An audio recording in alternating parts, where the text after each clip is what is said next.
Buenas noches, bienvenidos a este diálogo por la nueva convivencia. En primer lugar, agradecer la presencia de las 127 personas que nos acompañan esta noche.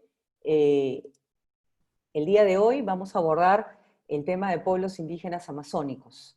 Y tenemos para ello un panel de especialistas que nos acompañan para hablar sobre este tema que, como sabemos, es muy urgente en el marco de la agenda que enfrenta el Perú en respuesta a la pandemia.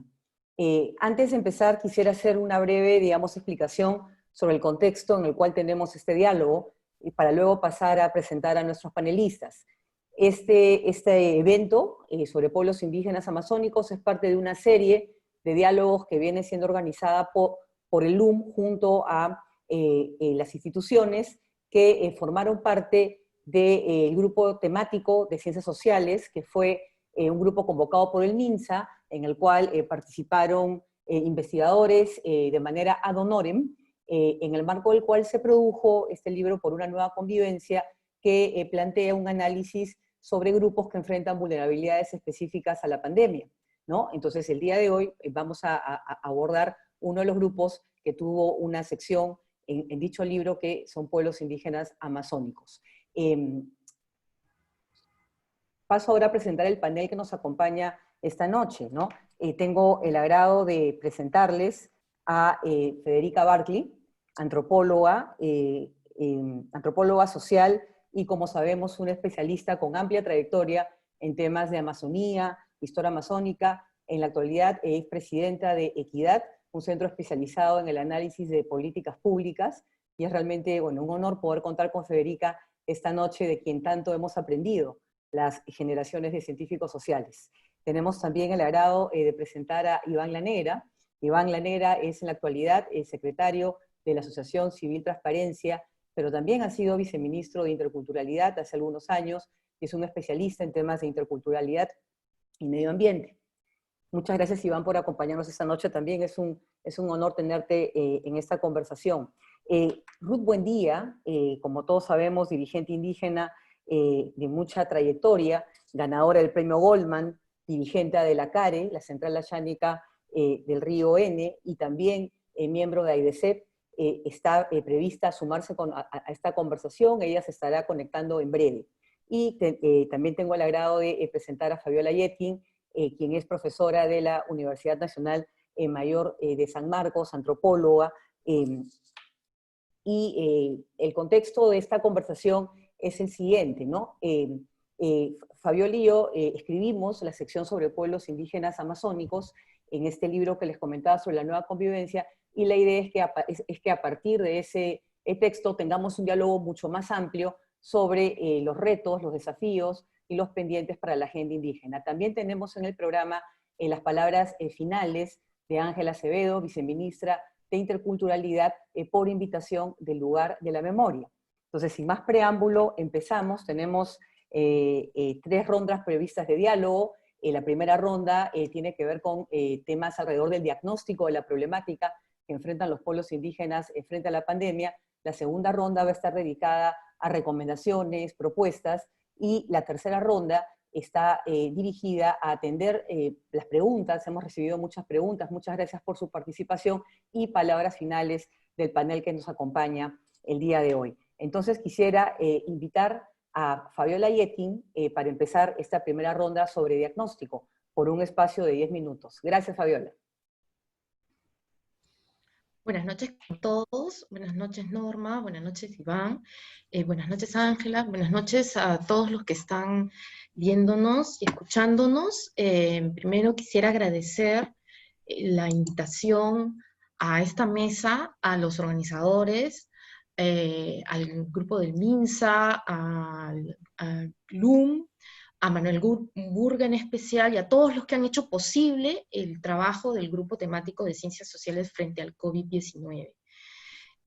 Primero voy a empezar a narrar un poco el proceso, ¿no? Nosotros, para trabajar en este documento, fuimos convocados en la quincena de abril, ¿no? Tuvimos 2 semanas para hacer el documento, y trabajamos de manera ad honorem, voluntaria, ¿no? frente al llamado de nuestros colegas, coordinadores que también vieron esta situación de crisis, todos vimos esta situación de crisis, esta situación inesperada que significaba el avance de la pandemia. Nos sumamos a las demandas de atención a la emergencia sanitaria, ¿no? Y las bases un poco de construcción de este documento que consta de un pequeño diagnóstico y propuestas claves, ¿no? Sobre temáticas de atención urgente de la emergencia sanitaria, ¿no?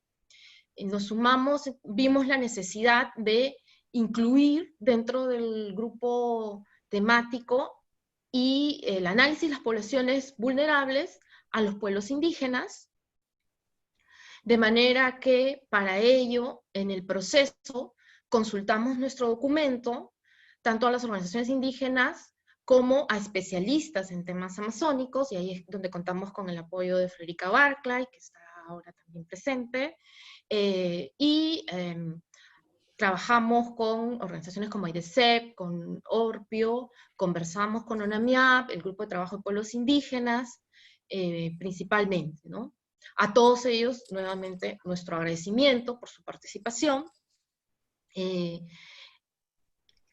Nos vimos en la situación de enfatizar en el documento la falta de atención prioritaria a los pueblos indígenas en la emergencia sanitaria, ¿no?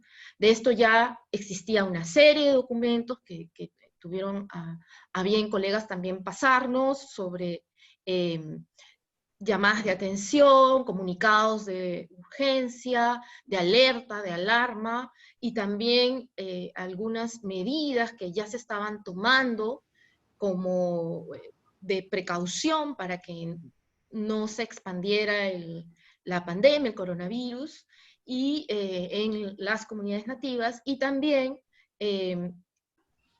protocolos, ¿no? Protocolos de ingreso, el protocolo, por ejemplo, que ya había elaborado ORPIO, ¿no? Nosotros mencionamos todo esto en el documento, estoy tratando de hacer un panorama, un resumen de lo que está en el documento, para luego hablar de las recomendaciones, ¿no? Vimos también el triple riesgo, además del hambre, de la muerte y el etnocidio, ¿no? Es decir, la desaparición física, el riesgo de que la pandemia avance hasta causar la muerte, la desaparición física de los grupos y comunidades indígenas, ¿no? Entonces, el documento remarca aspectos claves para avanzar en el diseño e implementación de una estrategia de respuesta diferenciada, y allí empiezo un poco a enfatizar los puntos de la necesidad de equidad étnica, de enfoques interculturales, ¿no? Que sean prácticos, que sean críticos también en el análisis de recoger las visiones de los pueblos indígenas, ¿no? Visiones y cosmovisiones, diríamos, también, en cuanto a sus formas de vida, ¿no? Y su cultura, sus identidades culturales.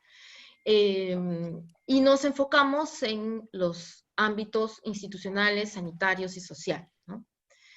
También teníamos que remarcar las cifras, digamos, que el censo del 2017 arrojaba respecto a la existencia de las 2.703 comunidades nativas en la Amazonía peruana, con un total de 418.364 habitantes, distribuidos en 11 departamentos, con un patrón de asentamiento disperso, eso también se remarca, y una cifra que ya nos adelantaba la situación crítica, ¿no? De abandono en cuanto al sector salud, ¿no? Y que agudizaba más las condiciones de la emergencia sanitaria. El 67% de las 2.703 comunidades nativas, según el censo del 2017, censadas, no cuentan con ningún establecimiento de salud, ¿no? Entonces, en el documento se remarca como diagnóstico estos elementos ya de la situación crítica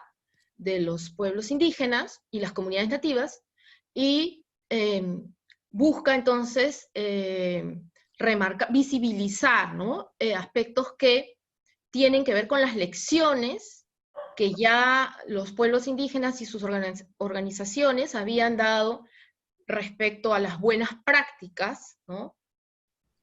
Como acatar las condiciones de la cuarentena, la capacidad de organización, la capacidad de propuesta, aspectos como el cierre de las fronteras en el territorio, las formas de organización dentro de la propia comunidad, ¿no? Ya eran medidas que se habían tomado en muchas de las comunidades indígenas. Esto también se remarca como buenas prácticas, prácticas que tienen que ver con esta organización comunitaria, colectiva, de aislamiento comunitario, cierre de fronteras, protocolos también, que ya lo había mencionado. Entonces, remarcamos la necesidad de una estrategia diferenciada, una estrategia que tenga que ver con estas respuestas culturales, colectivas de los pueblos indígenas por la emergencia sanitaria en contextos indígenas amazónicos. Partimos también de la base de los compromisos internacionales asumidos por el Estado peruano, el Convenio 169 de la OIT, la Declaración de las Naciones Unidas sobre Derechos de Pueblos Indígenas, el Tratado de Cooperación Amazónica y el Código Sanitario Panamericano, tomando en cuenta que el COVID-19 ha creado una situación extraordinaria, inusual, ¿no? Para lo cual no hemos estado preparados globalmente, ¿no?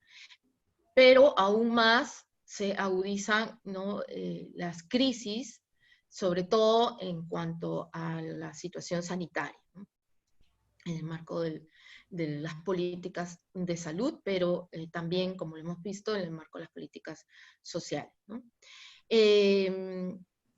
Entonces, se remarca también la Declaración de las Naciones Unidas de informar, proteger y priorizar a los pueblos indígenas, ¿no? En el marco de su libre determinación y autonomía, y se subraya la inseguridad alimentaria, ¿no? El riesgo de desaparición física y etnocidio. De allí que tenemos también que analizar críticamente las respuestas del Estado ante la emergencia sanitaria, en el sentido de que, si bien se habían tomado algunas acciones, estas eran limitadas en cuanto a aspectos, por ejemplo, sanitarios en territorios indígenas, ¿no? De poblaciones indígenas. Luego también subrayamos que no se cuenta con bases de datos de información sobre comunidades que sea exacta y adecuada para enfrentar la situación de la emergencia sanitaria y la pandemia, ¿no? Tenemos que estas políticas frente al COVID eran también insuficientes, ¿no? Insuficientes en varios sentidos, es decir, se tenía como telón de fondo las demandas de atención a la emergencia sanitaria de las organizaciones indígenas, y en el lapso del trabajo de esas 2 semanas que tuvimos para elaborar el documento, empezaron a darse más casos, ¿no? Con el avance ya de la pandemia, ¿no? Entonces, las llamadas de atención frente al Estado eran más y más fuertes, ¿no? Y más insistentes en cuanto a la necesidad de una atención diferenciada y urgente, ¿no? A lo cual nos sumamos, a lo cual nuestra intención fue sumar nuestra voz y sumar nuestro diagnóstico a esta situación de emergencia, ¿no? Gracias, Fabiola. ¿Sí?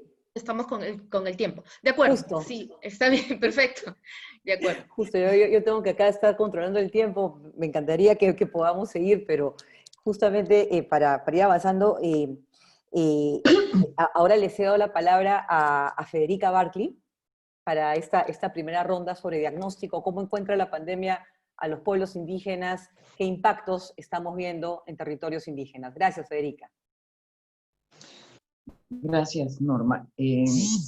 Agradezco a Manuel Burga, a ti, Norma, y a Fabiola Yekti la invitación de participar en esta sesión de los diálogos por una nueva convivencia, que en esta ocasión se centra en pueblos indígenas amazónicos, a partir de este documento que ustedes titularon La urgencia de una respuesta diferenciada a la emergencia.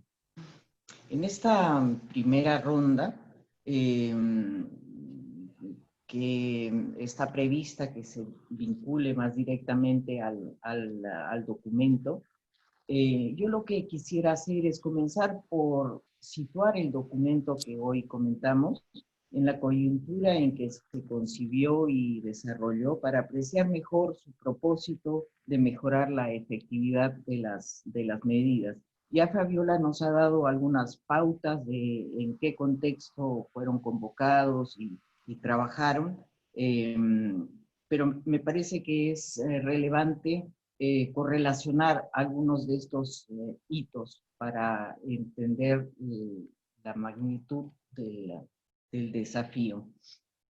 El contexto en el que el Ministerio de Salud encargó a este grupo de científicos sociales vislumbrar escenarios para hacer propuestas hacia políticas públicas es el de un país que, aunque había tomado medidas tempranas, como todos recordaremos, recién despertaba la realidad de que el coronavirus no se iba a detener en Lima, donde inicialmente se concentraron los casos y las acciones. A fines de abril, cuando estaban trabajando este equipo, ya habían llegado a 1,000 los fallecidos en el Perú, y en Loreto, Ucayali, San Martín y Madre de Dios se registraba un número creciente de casos. Para el momento en que terminaban este diagnóstico, Loreto tenía ya algo más de 880 casos, principalmente concentrados en Iquitos. Ucayali tenía algo más de 450, San Martín todavía estaba debajo de 200 y Madre de Dios con menos de 100. Iquitos todavía no se había convertido en el segundo epicentro del COVID en el país. Hoy sabemos que solo quienes han tenido acceso a pruebas suman por lo menos 5,000 en comunidades nativas en las distintas regiones del país. Antes de terminar el mes de marzo, a poco de declarada la emergencia sanitaria, la mayor parte de los pueblos indígenas habían tomado la decisión de cerrar los territorios, como ha mencionado Fabiola. Probablemente esta ha sido la única medida más o menos efectiva para frenar el virus en territorios indígenas. En algunos casos, completamente hasta la fecha. Eso lo han logrado por lo menos los achuar de los afluentes del Pastaza y los huampis de Santiago y del Moro. Hay una bolsa chiquita al costado. ¿Encontraste? Estos cierres que establecían cinturones de protección alrededor de los territorios debían también dar tiempo a los servicios de salud a responder, lo que desgraciadamente ha sido muy tardío y solo ha ocurrido hasta ahora a través de brigadas que entran y salen, que no se quedan a fortalecer los servicios de salud porque los casos van a seguir aumentando en un contexto en donde el servicio de salud es muy, muy débil. Y aquí hay adicionalmente un punto importante a señalar. Mientras que en el país entero las autoridades, los políticos, los comentaristas reconocen que no sabían cuán mal estaba el sistema de salud, los pueblos indígenas sí parecen haber contado con un retrato veraz y actualizado de la situación de la oferta estatal de salud a la que ellos tienen acceso. Yo personalmente soy testigo de incansables esfuerzos de pueblos y organizaciones que llevan años exponiendo las deficiencias del sistema de salud, dirigiéndose a gobiernos regionales, al gobierno central, hablando con un ministro o viceministro uno tras otro o otra, sin que nada se termine por concretar, sea por desinterés, por incapacidad, por corrupción.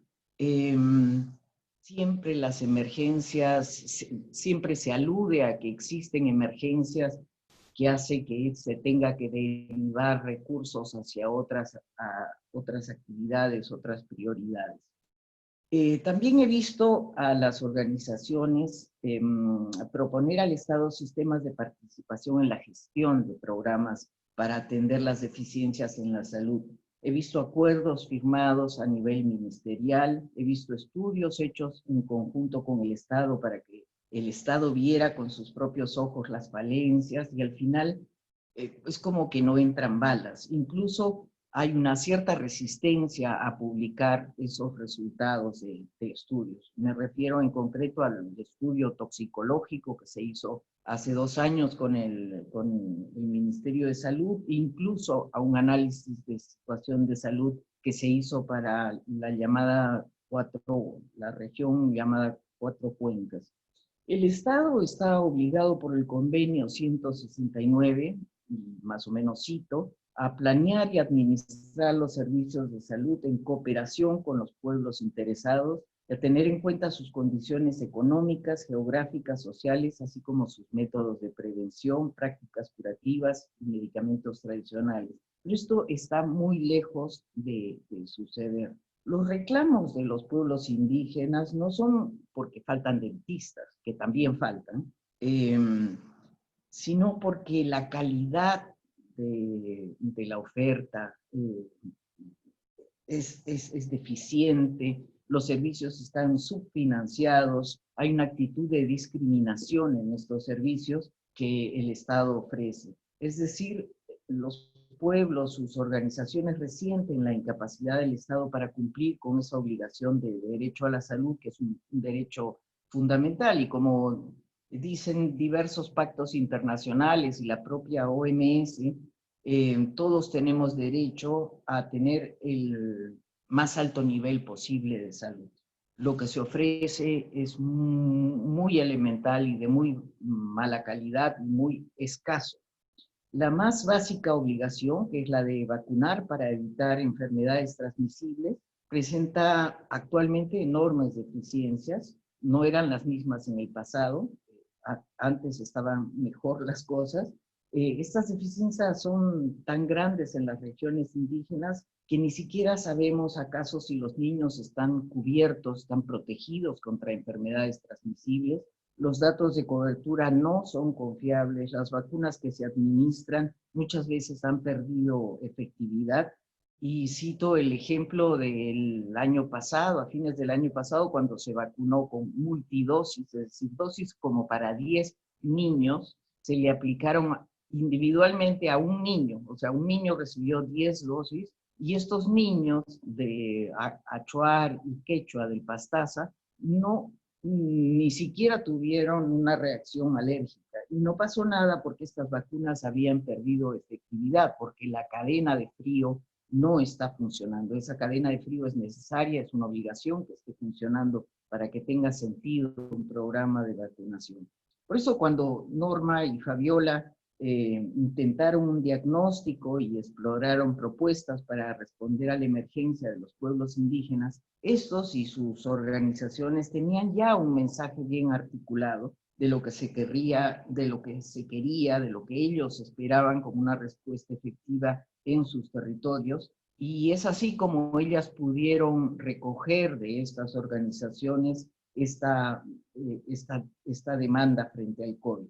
Los pueblos, como ha dicho ya Fabiola, no solo habían tomado la medida preventiva de cerrar sus territorios frente al riesgo de COVID, sino que habían anticipado la necesidad de atender problemas de este conjunto de población que se han llamado los retornados, que se preveía que harían presión para ingresar a los territorios, reingresar, y que frente a lo cual demandaron a los gobiernos locales, regionales y al gobierno central una respuesta tanto para atender a esos caminantes como para crear condiciones para que pudieran hacer cuarentena antes de regresar a sus territorios. La respuesta fue muy tardía y muy deficiente. Varios pueblos habían preparado también protocolos, como ha señalado Fabiola, para cuidar que los ingresos de personal médico, personal de gobiernos locales y otros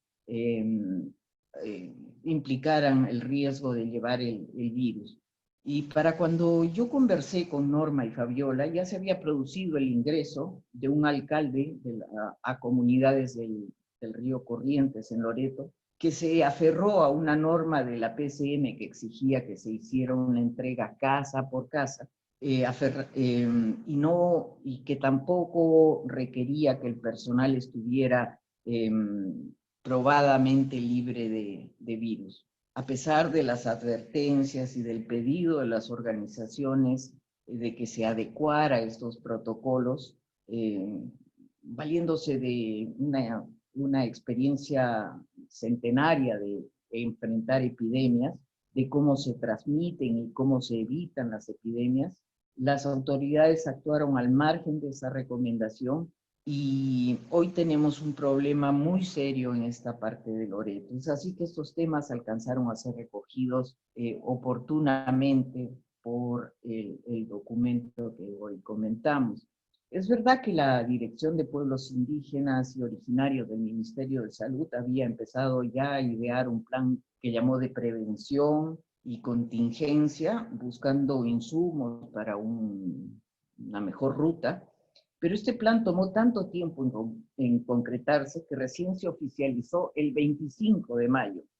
Y recién hoy se ha autorizado la transferencia de partidas para atender a la población amazónica en 10 regiones. Ya el 20 de abril, AIDESEP se vio obligada a elevar a la Comisión Interamericana una denuncia pública en la que calificaba como riesgo de genocidio la demora del Estado peruano en responder a esta emergencia. El actor que estuvo básicamente ausente o que reaccionó muy tardíamente fue, a mi criterio, el Ministerio de Cultura, el llamado ente rector en materia de pueblos indígenas. Antes de terminar marzo, el Ministerio había emitido una resolución anticipando la necesidad de que se preste atención a los pueblos indígenas, en particular a los llamados PIASI, pueblos en aislamiento voluntario y contacto inicial, pero se limitó en ese momento a producir materiales traducidos, incluso sin saber si había condiciones para hacerlos llegar o no a las comunidades. Luego, mucho más tarde, reclamó para sí un espacio de conducción de las acciones para orientar la adecuación cultural de las intervenciones. Pero ha dado la impresión de ser como un general que no tiene ni balas ni soldados, y la verdad tampoco mayor noción de cómo conducir esta batalla contra el COVID, orientando a los otros sectores a dar la mejor respuesta, incluyendo el MINSA, el MINDIS, etc.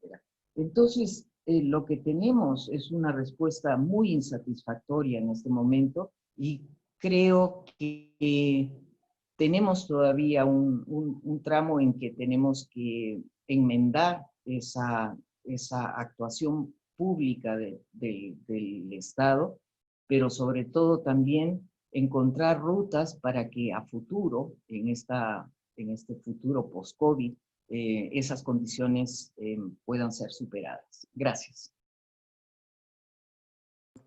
Muchas gracias, Federica, por tu intervención. Me informan que Ruth Buendía ya nos acompaña.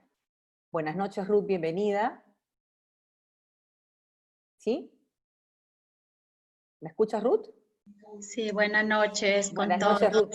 Bienvenida, Bueno, por favor. gracias, Es muchas un honor gracias. tenerte. Gracias por acompañarnos. Gracias, buenas noches con todos, doctor Iván. Me gusta verlo ahí en este medio. Fabiola, Federica. Bueno, gracias a todos que están presentes y pues saludos desde Satipo, clima muy cálido. Entonces, sí, muchas gracias. Entonces, yo empiezo, ¿no? Sí, por favor, Ruth, por favor. Sí. Ya, gracias. Por 10 minutos para que des la primera ronda dirigida al diagnóstico, un poco la situación, ¿no? De la pandemia en las comunidades. Sí, bueno, la pandemia nos ha encontrado sin preparación, ¿no? Tanto instituciones estatales, organizaciones sociales, organizaciones indígenas. Yo no puedo repetir más lo que ha dicho Federica, ¿no? Eso es cierto. Hasta nuestros aliados también no lo veíamos mucho sobre casos de salud. Que nos ha encontrado sin importar a la salud de nuestras comunidades, ¿no?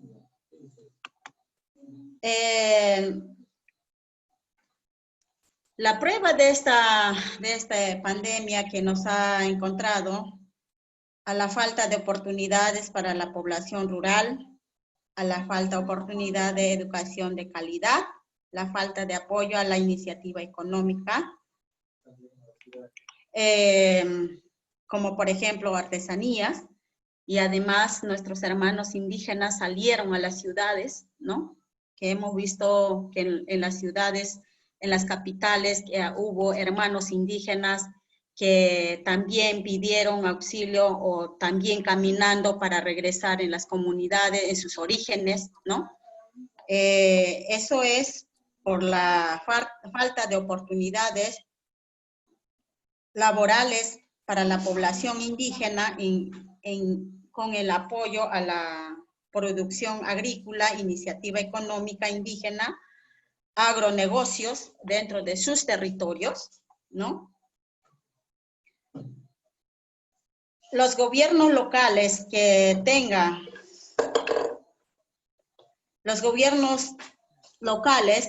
dentro de sus jurisdicciones pueblos indígenas deben recibir fondos especializados para mejorar las condiciones de vida de nuestros hermanos indígenas.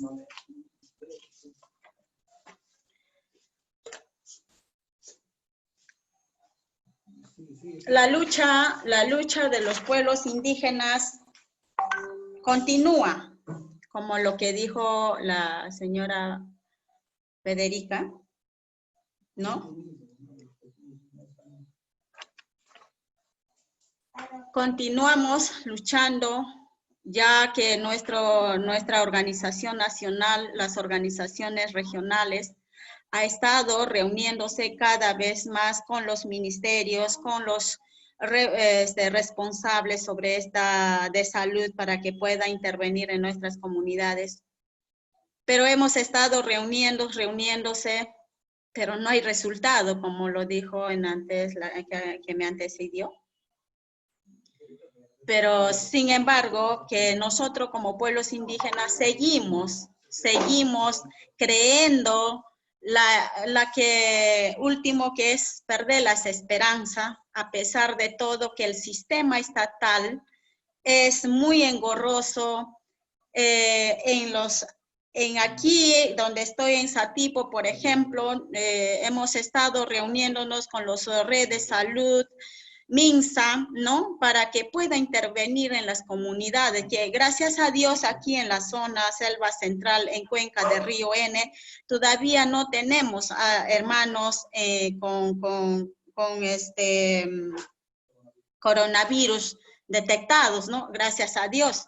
Pero sin embargo, sí ya está llegando a través de Atalaya, por ejemplo, porque los hermanos indígenas viene de Cepagua, viene de Urubamba, donde hay intervención de las empresas petroleras y los funcionarios que van y las actividades ilegales de madereras, otras empresas, ¿no?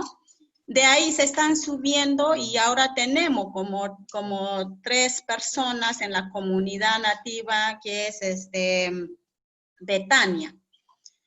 Entonces, actualmente hoy día nos han confirmado, ya estamos teniendo 6 contagiados. Y eso para nosotros como pueblos indígenas y los dirigentes que estamos acá, con reuniones que tenemos, planificaciones, le llamamos a veces a los gobiernos locales que debería priorizar a los pueblos indígenas, atender en este momento, en esta emergencia. Pero eso hemos llegado, reuniones, hasta ahorita no hemos llegado a algo concreto, ¿no? Mis comunidades también han decidido dejar sin que ingrese otras personas dentro de sus comunidades, ¿no? Para que pueda protegerse sobre coronavirus. Entonces,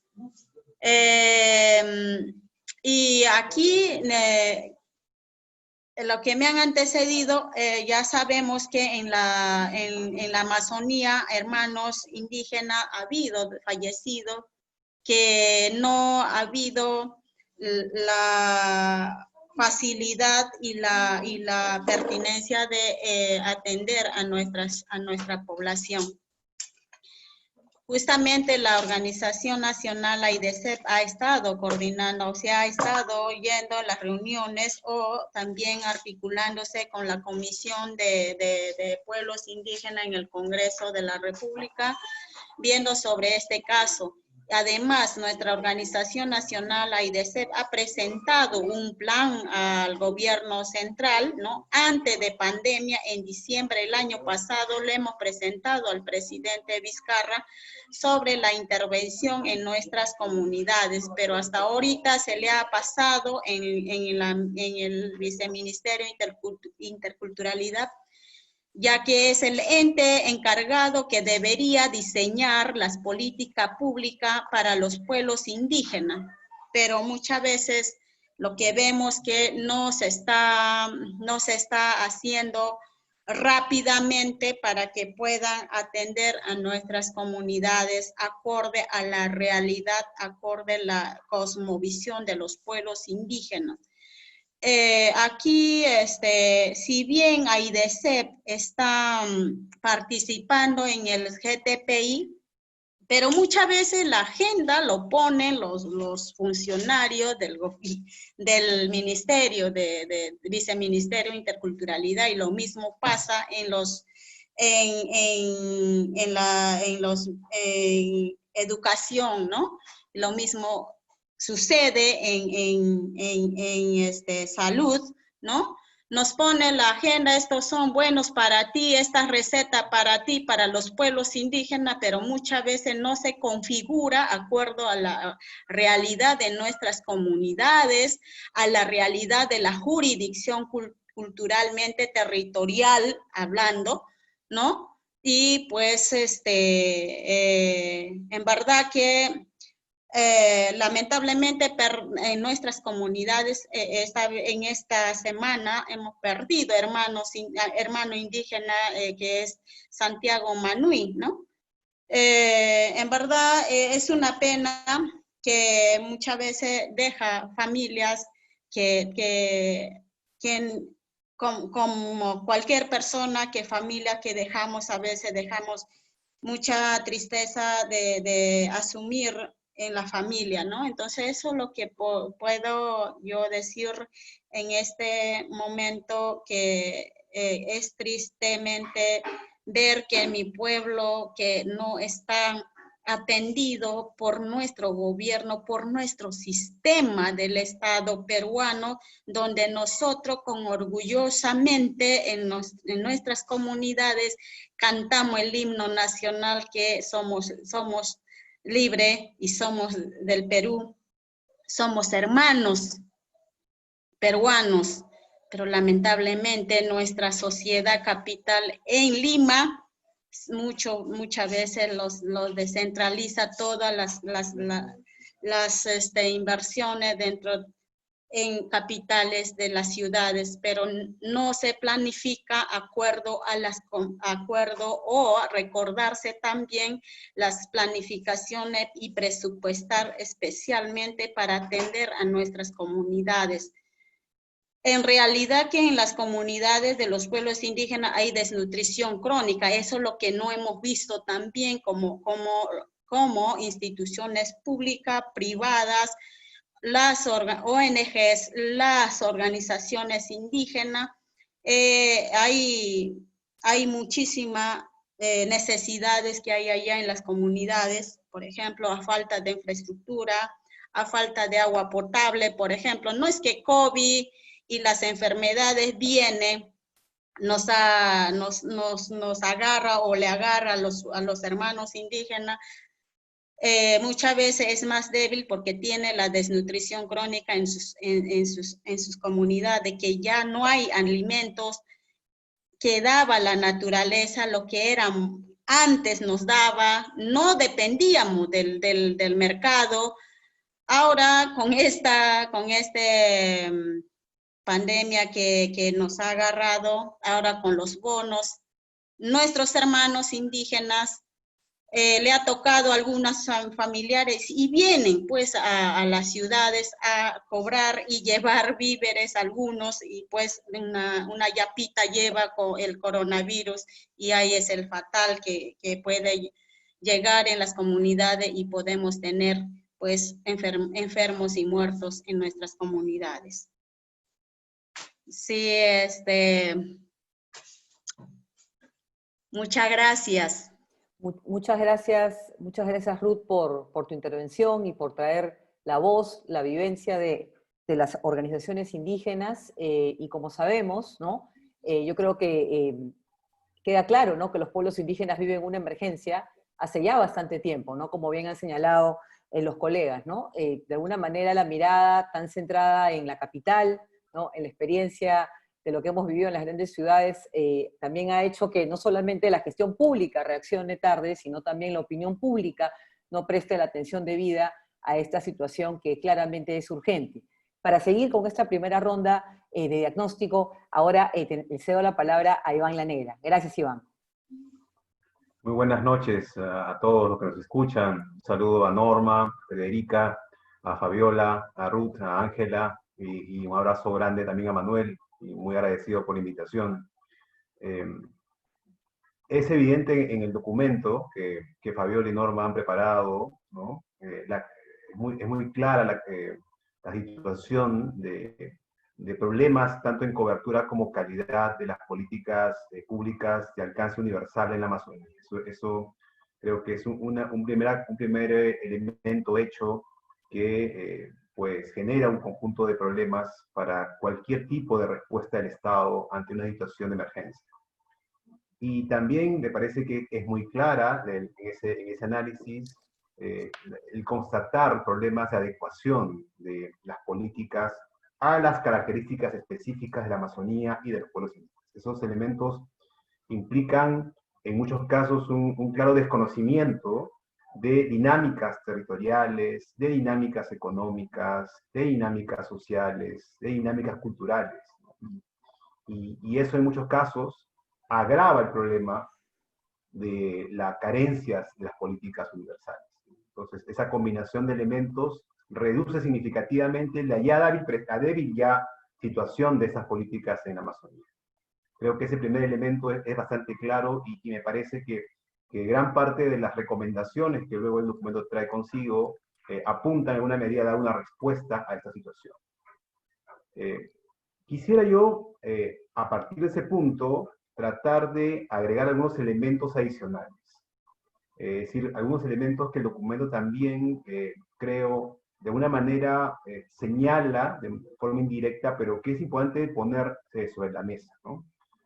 También hay que entender que otro elemento que complica la situación de atención en la emergencia es la manera en la cual se ha venido desarrollando actividades económicas, formales, informales e ilegales en el territorio amazónico. Creo que es un elemento central, porque esto responde a procesos globales, procesos nacionales, que tiene un impacto significativo sobre la manera en la cual se entiende la Amazonía de distintos actores. Y como se ha señalado, además, estos son elementos que eventualmente son un riesgo en el contexto de una epidemia. Pero además quisiera señalar que hay que tener muy en claro que lo que viene en el país es una situación de crisis socioeconómica muy, muy seria. Entonces, los recursos y posibilidades de desarrollo de políticas universales seguramente van a verse aún en mayor tensión. Es decir, va a haber menos recursos para hacer las políticas que tienen que llegar a la Amazonía. No va a haber más, sino menos. Y por lo tanto, las políticas amazónicas van a tener que competir con otras múltiples demandas de atención. Ahí no solamente un problema de política pública, sino un problema de política, ¿no? En la cual hay que ver cómo colocamos la agenda amazónica de una manera tal que pueda tener un lugar en ese contexto tan difícil. Pero además, esto también va a generar un debilitamiento de la capacidad ya limitada del Estado de controlar procesos ilegales en la Amazonía. Es decir, lo que podemos ver en los próximos meses es que algunas actividades económicas, en un contexto donde no va a haber trabajo, donde la actividad económica va a estar en recesión, mayores incentivos para el desarrollo de actividades de este tipo. Y eso va a aumentar los riesgos eventualmente, no solamente vinculados con la pandemia, sino de conflictos y problemas vinculados con el bienestar de los territorios indígenas. Entonces, frente a ello, frente a esta situación, ¿qué tipo de Estado tenemos? Es decir, creo que es importante no solamente quedarnos en un tema que se ha planteado con claridad y creo que es correcto, de la ausencia de visibilidad y liderazgo del Ministerio de Cultura en la respuesta rápida ante la emergencia. Eso es muy claro, creo que efectivamente eso ocurrió. Pero también hay que entender las dificultades que tienen esas autoridades para responder rápidamente a un desafío de esta naturaleza. Y creo que una de esas características que hay que mirar, de muchas, es la manera en la cual está construido, y así lo voy a señalar como una suerte de etiqueta, el Estado amazónico. Porque este Estado que digamos que responde a las distintas dimensiones de lo que es el mundo de la Amazonía, y podríamos hablar igual delante, pero quiero contar mejor en la Amazonía, es un Estado que no actúa de una manera coherente, sino que tiene al interior distintos intereses y preocupaciones y objetivos, en muchos casos incluso contrapuestos al momento de abordar la Amazonía. Y eso ocurre porque estas políticas tienen en esencia, y todavía es una herencia de los 90 en particular, un fuerte componente sectorial. Es decir, que el Estado mira la Amazonía desde los sectores. Y en la dimensión territorial, en cambio, la dimensión que permite integrar estas dimensiones y articular eventualmente actuaciones que respondan a las especificidades del territorio son muy débiles. Ahí tenemos un enorme déficit vinculado con la entrada territorial del Estado. Entonces, en lugar de tener un Estado articulado en la Amazonía, tenemos un Estado fragmentado frente a la Amazonía. Y eso es muy importante. Esa mirada sectorial, sin embargo, no debe hacernos olvidar que no es que el Estado sea débil en todo, ni que el Estado tenga una igual limitación de actuación en todos los sectores. Por ejemplo, el Estado sí tiene una mayor capacidad, por ejemplo, de disponer derechos sobre los territorios. O sea, puede, por ejemplo, generar, ¿no?, toda una política orientada a generar un contrato de un lote petrolero. O sea, hay una dimensión del Estado que puede actuar y en ocasiones de manera muy eficaz, porque hay un interés detrás que justifica esa actuación. Pero en otras dimensiones, también sectoriales, esa entrada que, por ejemplo, debería llevar a que haya una posta médica bien equipada en las comunidades más importantes de la Amazonía, no funcione por igual. Entonces, no es una actuación, digamos, simétrica, sino desequilibrada. Entonces, esa es otra dimensión importante. No es que el Estado esté ausente completamente, sino que tiene una presencia desigual y basada en intereses, incluso en algunos casos, contradictorios. Y frente a ello, por eso se requiere construir, ¿no?, algún nivel mínimo de coordinación. El documento de Norma Fabiola en alguna medida apuntan a eso, cuando dicen necesitamos un espacio de coordinación, un alto nivel, una comisión de alto nivel que permita a los sectores y los que actúan conversar y compartir objetivos. Pero mirando ya esta situación de emergencia que seguramente pues, se irá resolviendo con todas sus dificultades, necesitamos construir un sistema que nos permita generar una cuestión permanente de articulación de las políticas públicas en la Amazonía. Creo que es evidente que eso no existe y que es indispensable. Y que dentro de ese marco, el mundo indígena tiene que tener una posición ya no de sencillamente un observador de procesos, sino de un actor central en las decisiones públicas que se refieren a este espacio del territorio peruano. Creo que eso es esencial. Porque si no, lo que vamos a tener son entidades rectoras, como un poco Federica ha dicho, ¿no? Usando una figura militar, un general sin balas, ¿no? Es decir, una entidad rectora de papel, que no tiene instrumentos ni capacidades efectivas de convertir estas políticas sectoriales en políticas que articulen y generen resultados eficaces. Es tremendo el desafío, ¿no? Y creo que lo que ya se ha señalado aquí esta noche revela bastante de las dificultades que van a haber. La emergencia continúa, es decir, todavía estamos recogiendo información, recogiendo lecciones y en verdad gran parte de lo que ocurra de aquí adelante nos tendrá que llevar a seguir revisando las cosas que hemos escrito, que estamos reflexionando, ¿no? Es una emergencia, digamos, en proceso y por lo tanto todo aquello que estemos diciendo por ahora todavía seguirá siendo provisional. Pero creo que ha sido estupenda la idea de LUM de empezar a conversar sobre estos temas. Muchas gracias.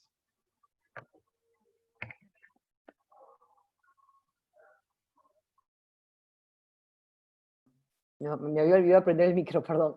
Bueno, le estaba agradeciendo a Iván por su intervención, ¿no? Con esto finalizamos esta primera ronda, cuyo objetivo era plantear un diagnóstico, colocar un escenario, ¿no? de la situación de la pandemia en contextos indígenas y los desafíos que enfrentan las políticas públicas para dar respuesta a los pendientes largamente postergados en esta parte del territorio, ¿no?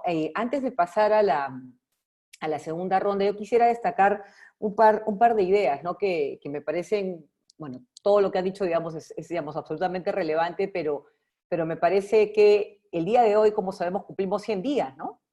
100 días de esta cuarentena, que en realidad ha sido cientena, ¿no? Y se ha dicho mucho sobre la forma como los peruanos han reaccionado en esta situación, ¿no? Hay miradas punitivas, miradas que destacan la cohesión social y la respuesta oportuna.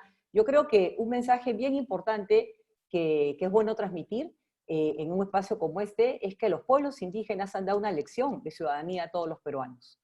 Tempranamente, a pesar de las dificultades, ¿no? A pesar de las limitaciones, los pueblos indígenas tomaron medidas, como ha señalado Federica, Iván, Fabiola está también destacado en el documento, medidas muy diversas, ¿no? Desde la decisión de plantear aislamiento, cercos epidemiológicos para evitar la propagación del virus en sus territorios, a desarrollar, por ejemplo, protocolos, ¿no? Y en ese sentido yo creo que no ha habido un suficiente reconocimiento, no solamente de la acción oportuna, sino de todo lo que tenemos que aprender como sociedad y como Estado de esas decisiones, ¿no? Que tomaron organizaciones y comunidades, ¿no?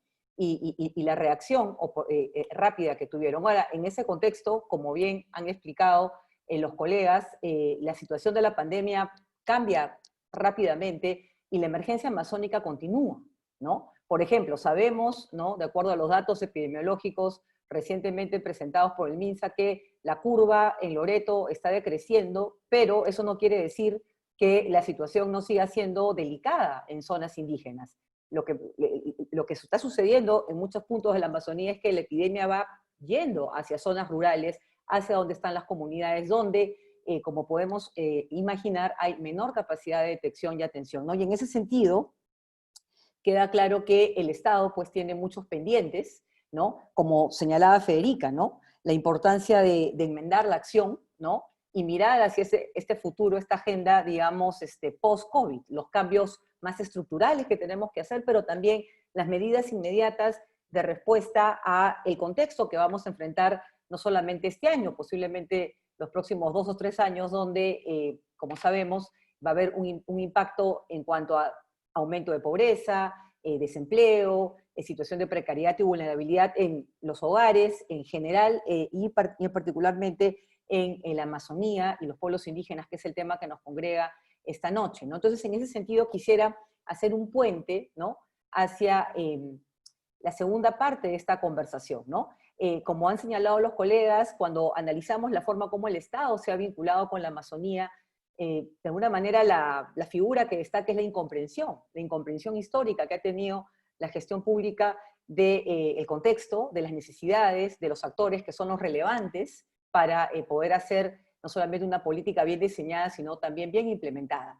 Es cierto que ha habido una brecha de recursos, pero también ha habido una gran brecha de comprensión, ¿no? Y en ese sentido, yendo a la segunda ronda, que tiene que ver con recomendaciones, con lo que debe cambiar, con lo que debemos hacer diferente, quisiera plantearle a nuestros panelistas sus reacciones. Tenemos 5 minutos para cada uno en esta ronda y, si me permiten, quisiera empezar con Ruth Buendía, ¿no? Ruth, ¿me escuchas? Sí, te escucho, estoy atenta aquí.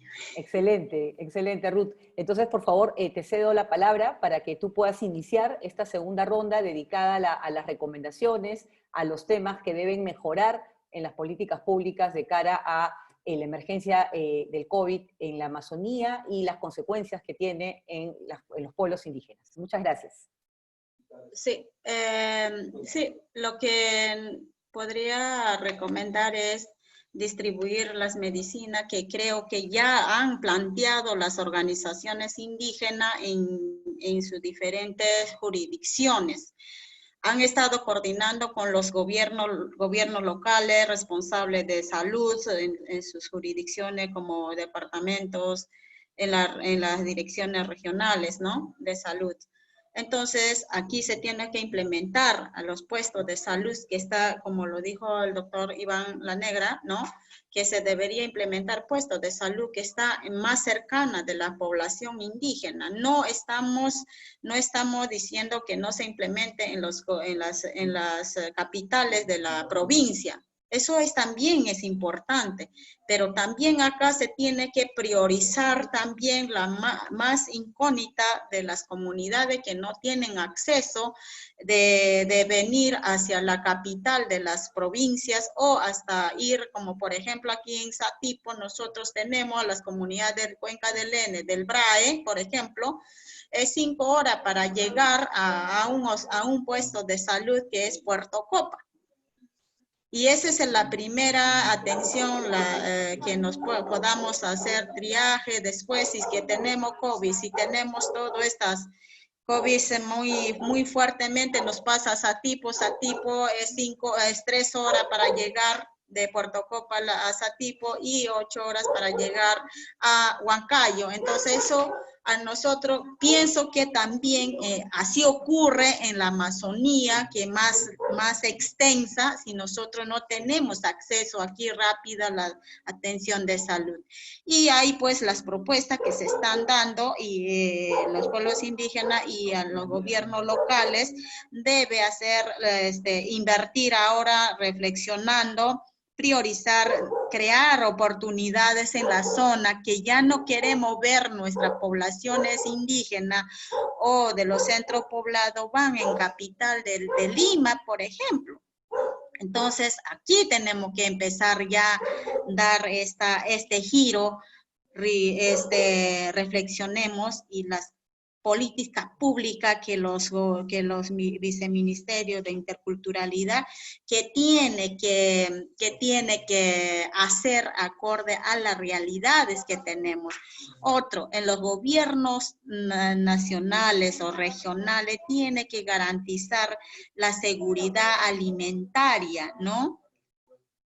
Alimentarias para ver sobre caso que nuestras comunidades que ya no tienen alimento, como yo lo decía en antes, está escaseando en la naturaleza que nos proveía a nosotros también alimento del río, pesca, todo eso, caza, recolección, vivíamos de eso, por esa razón que no teníamos mucha necesidad que nos tiene que atender el Estado, pero sin embargo actualmente ya se escaseó, como ya lo dijeron, lo que me han antecedido, han estado y están ahora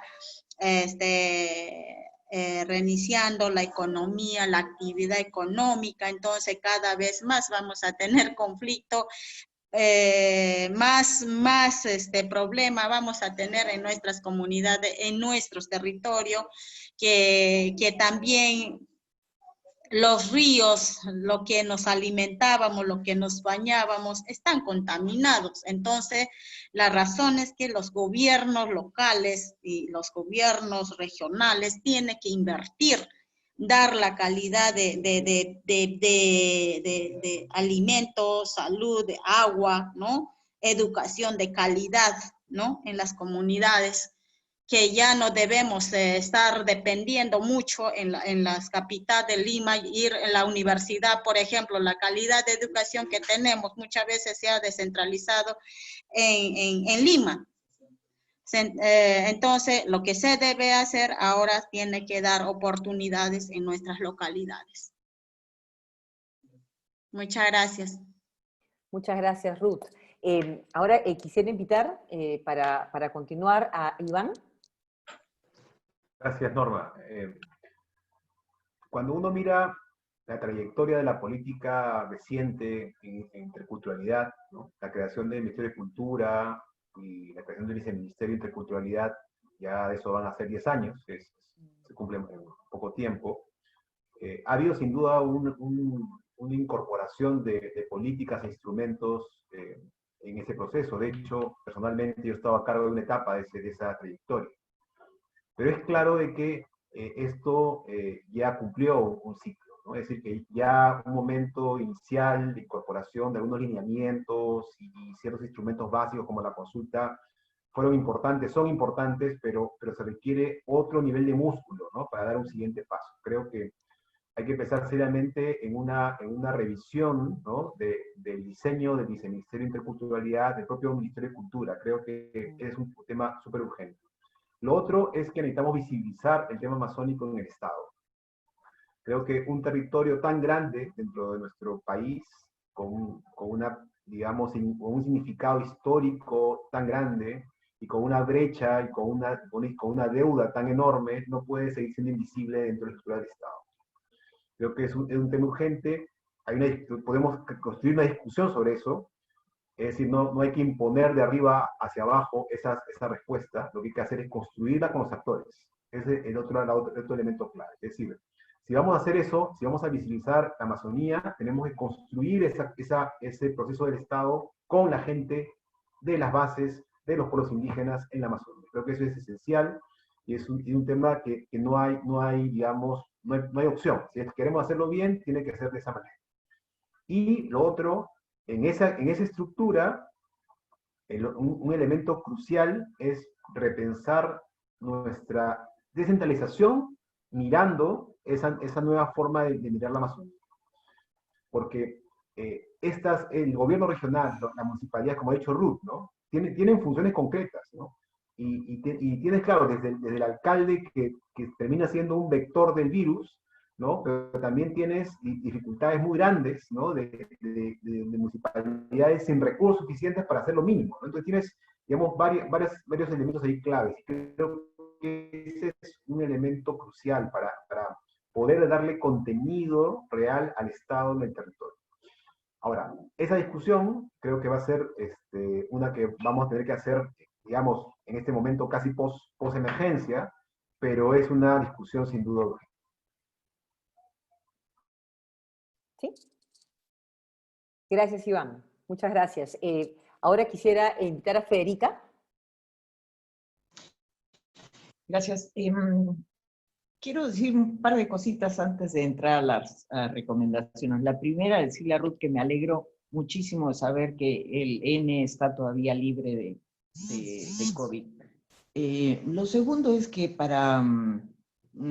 como paradoja de la situación en que encuentra el COVID al Perú, la PCM acababa de hacer un análisis, un diagnóstico de brechas en el año 19. Pues no se hizo nada para corregirlo, introduciendo modificaciones en el presupuesto. Y lo tercero es que, desgraciadamente, como todos saben, el presupuesto público no se mueve dentro de los ministerios hasta realmente terminado el mes de febrero, y eso si tienen suerte. Entonces el COVID ha llegado en un momento en donde todas las postas estaban absolutamente desabastecidas y no han sido abastecidas durante todo el tiempo por esta priorización en las ciudades, en los hospitales, que dejaron al margen a los establecimientos a los que tienen mayor acceso los pueblos indígenas. Yo coincido con Iván y con Ruth en que el punto central de las recomendaciones tiene que ver con la forma de relacionarse con los pueblos indígenas y la necesidad de reevaluar la institucionalidad indígena. Me pareció muy satisfactorio ver que el informe preparado por Norma y Fabiola recogieron como recomendación central la participación, el diálogo con los pueblos indígenas en el contexto del COVID. No debería ser ni siquiera necesario plantearlo a estas alturas, pero hoy en día cada una de las organizaciones se ve obligada a machacar a los funcionarios de los distintos sectores y de los gobiernos locales que no pueden implementar políticas hacia los pueblos indígenas sin preguntar, sin coordinar, sin concertar. En términos generales, si bien toda política pública que es generada de arriba para abajo es mucho menos efectiva, cuando se trata de pueblos indígenas que tienen una experiencia vital tan distinta de la de las ciudades y unas tradiciones muy arraigadas, es absurdo pretender inventar esto en un escritorio. Pienso que si se trata de identificar una estrategia específica, como quería el documento, de cara a los pueblos indígenas, se debe incidir precisamente en la participación y en la cogestión que reclaman los pueblos indígenas, como ha señalado Ruth. Solo así podemos identificar adecuadamente las necesidades y canalizar adecuadamente las respuestas, sea frente al COVID, frente a la provisión de agua segura, a la educación o a la deforestación. Pero cuando hablo de diálogo y participación, hablo de un diálogo con una dimensión política, que solo es posible si el país deja de pensar en los pueblos indígenas como minorías étnicas, gente que no tiene nada que decir, pobrecitos, que no tienen nada que proponer y a la que basta organizarle una consulta previa de vez en cuando antes de que alguna empresa entre a trabajar en sus territorios. Cuando hablo de cogestión, en el sentido en que la demandan los pueblos indígenas amazónicos y sus organizaciones, hablo de un derecho que debe estar acompañado de buena fe y de transparencia. Yo creo que esa buena fe no la sienten en general los pueblos indígenas. Esta concepción de minorías étnicas se refleja bien en la decisión del Estado de categorizar a todos los habitantes de las comunidades nativas como pobres extremos desde el año 14. Es una norma que emitió el MIDIS y que nadie ha refutado en el Estado. Y aunque seguramente fue bien intencionada, porque la norma buscaba evitar los requerimientos burocráticos de la focalización, el Estado asumió que el mejor enfoque era amasar a todos los pueblos indígenas bajo una categoría global de pobres extremos. Y a los pobres extremos se les da, ¿no? Ellos estiran la mano y uno les da o no les da. no se les pregunta qué o cómo necesitan que se les dé. Además, siendo tratados como pobres, no es necesario atender al hecho de que unos son Shipibo, otros son Ashánica, otros son Ahuajún. Es decir, son todos pobres y entonces tenemos una política homogénea para con ellos. Además, si el Estado los trata como pobres extremos, no solo no necesita concertar, sino que les envía el mensaje de que son pobres porque son indígenas. Las organizaciones indígenas lo han señalado repetidamente. Esta es una política que tiende a desvalorizar y es una política discriminadora. Y entonces el mensaje que se envía es que la mejor opción que tienen es dejar de ser indígenas, ya que son pobres porque son indígenas. Hace 2 años, en febrero del 2018, el Ministerio de Cultura, por indicación de la PCM, demandó como inconstitucional ante el Tribunal Constitucional una norma que los pueblos indígenas de Loreto habían concertado con el gobierno regional de Loreto para que se les reconociera en tanto pueblos indígenas con el estatuto de sujetos políticos de derecho. Se argumentó, y así le concedió el tribunal, que no competía a las regiones, sino al Ministerio de Cultura este reconocimiento. Y aunque luego tampoco asumió su competencia, porque lógicamente se siente más cómodo siendo el ente rector de los pobres extremos que a quienes puede, como ha señalado Ruth, ponerles una agenda, dictarles la agenda. Los diálogos por una convivencia son un espacio que debe, estos diálogos organizados por el LUM, son un espacio que debe invitarnos a pensar de una manera nueva al Perú, para que todos quepamos con derechos. Que no nos pase como el fin del tiempo de la violencia, en que tuvimos una oportunidad de hacer las cosas de otra manera y no pudimos. El COVID ha puesto descarnadamente en evidencia que el crecimiento económico de las últimas décadas no abordó el problema de la inequidad de derechos, de acceso a servicios, y esto se manifiesta rotundamente en el acceso a la salud, a la educación, a la seguridad.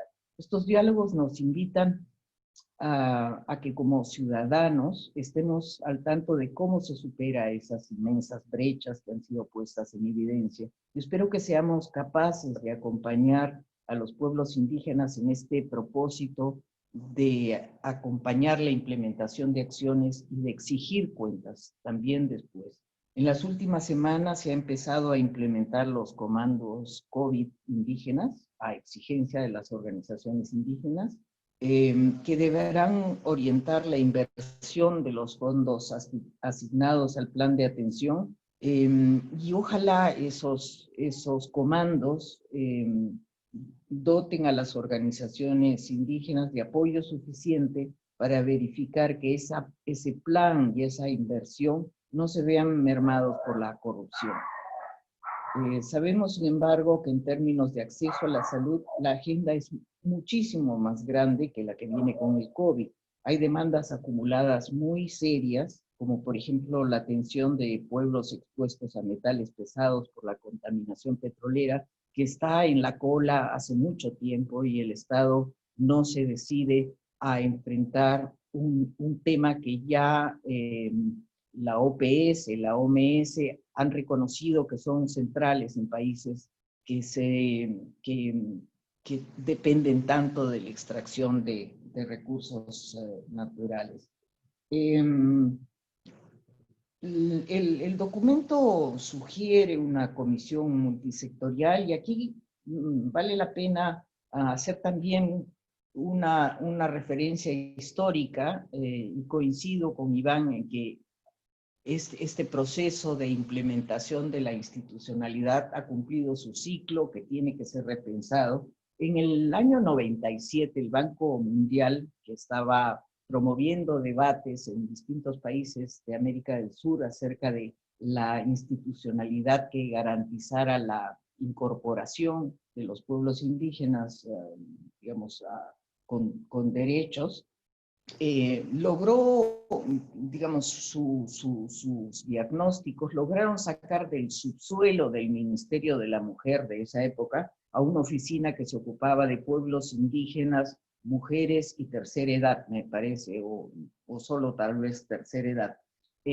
Subió, terminó convirtiéndose en INDEPA y finalmente en el Ministerio de Cultura. Pero es bien claro que en este momento requerimos de un diseño en donde los pueblos indígenas no sean convocados de vez en cuando a discutir un tema que le dicta el ministerio, sino que haya una agenda que se pongan en conjunto los pueblos indígenas para avanzar en la implementación de sus derechos. Creo que ahí me quedo. Gracias.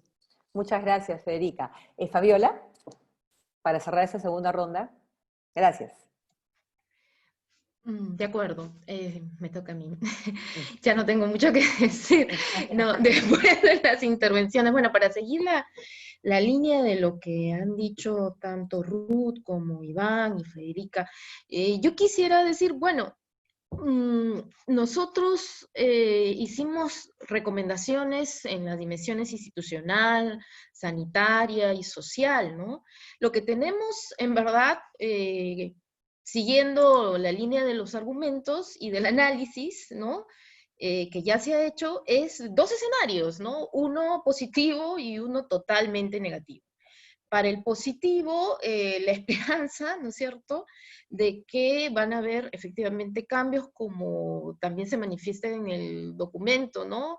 Ya en el informe del grupo de trabajo, ¿no? Esa oportunidad de una nueva convivencia, ¿no? Con nuevas pautas, ¿no? Con nuevas estrategias de relacionamiento entre la población, la ciudadanía, el Estado, ¿no es cierto?, y los diferentes agentes de la sociedad peruana. Y como signos de estos, digamos, escenarios positivos, podemos decir que efectivamente los gestos que ha tenido este gobierno de Vizcarra en cuanto a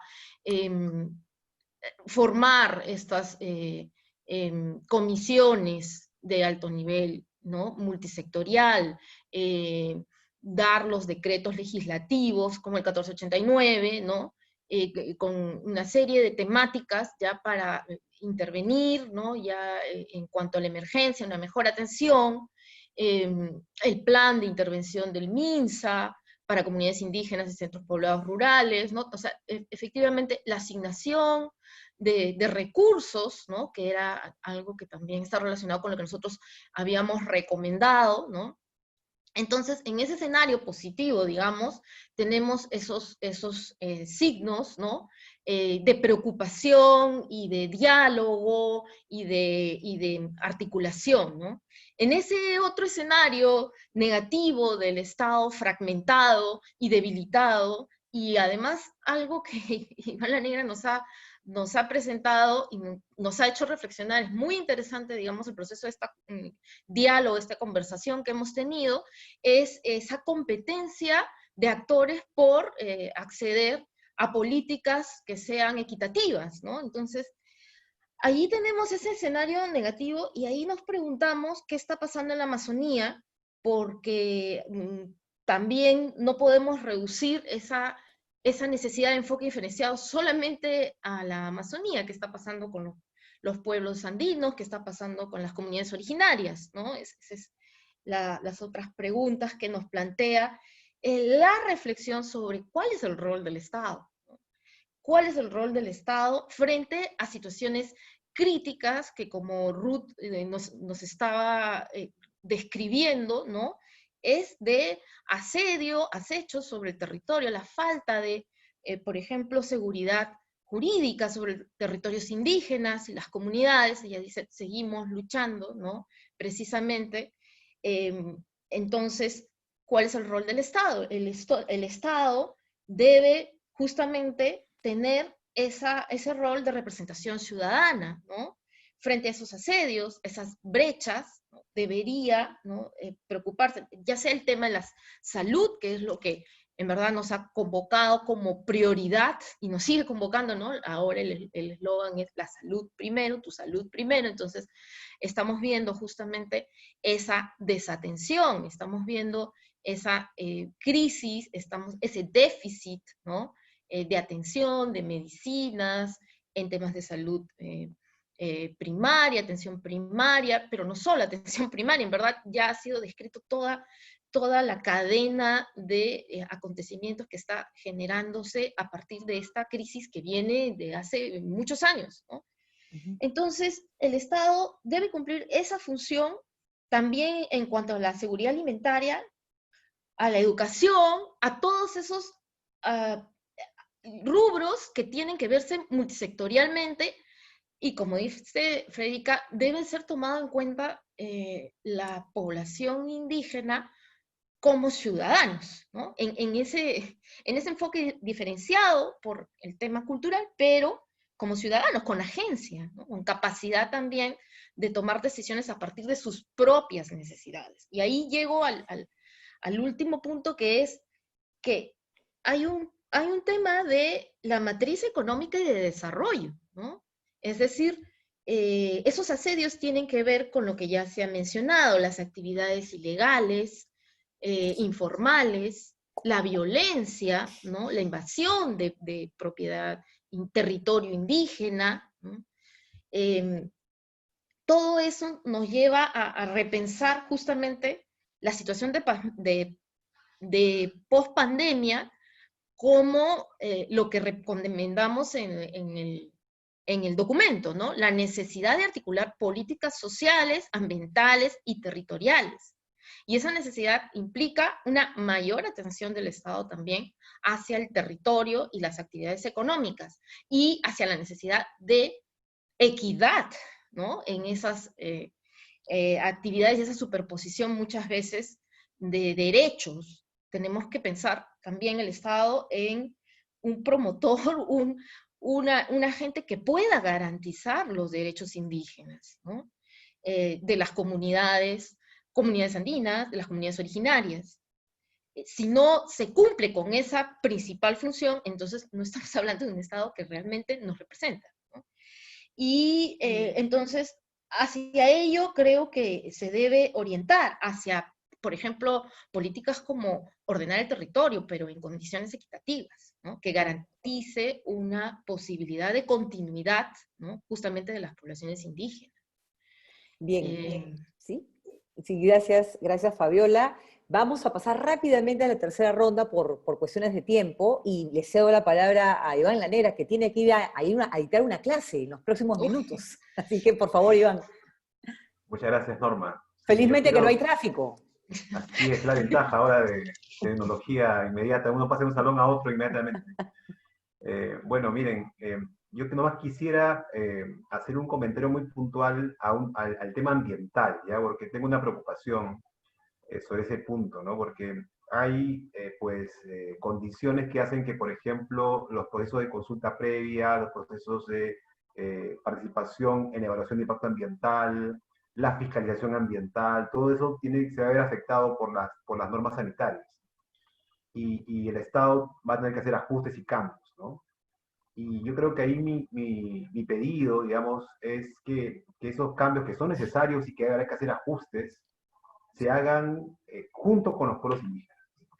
Es decir, tienen que hacerse con ellos, porque si no, vas a incubar un conflicto en el breve plazo, ¿no? Entonces, son necesarios los cambios, claro, hay que hacer ajustes, pero sin esa legitimidad del diálogo, vamos a tener problemas más adelante. Entonces, ese es un elemento importante.